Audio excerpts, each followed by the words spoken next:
Gipangunahan sa mga opisyales sa Philippine Consulate General in Dubai and Northern Emirates ang gipahigayong testing sa security and accuracy sa mga vote counting machines o VCM, pinaagi sa paggamit og test ballots ug sa pagpahigayon og usa ka mock voting nga gipartisipahan sa mga poll watchers ug pipila ka mga miyembro sa Filipino media.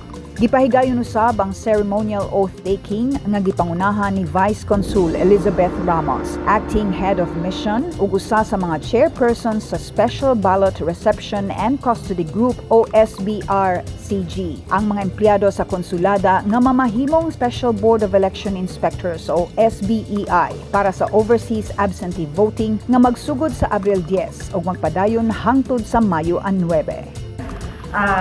To witness the final testing and sealing of the vote counting machines that will be used for the 2022 national elections that will start April 10 to 8 o'clock, at exactly 8 o'clock UAE time until May 9, 3 o'clock UAE time. It is synchronized in our the closing of the polling precincts in the Philippines.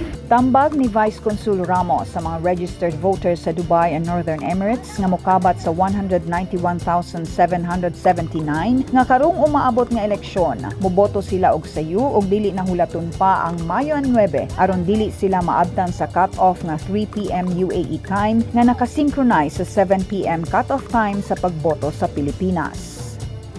Sana po ay makilahok tayo sa darating na eleksyon. Mag-uumpisa ang eleksyon sa April 10, alas 8 ng umaga UAE time hanggang May 9, alas 3 ng hapon.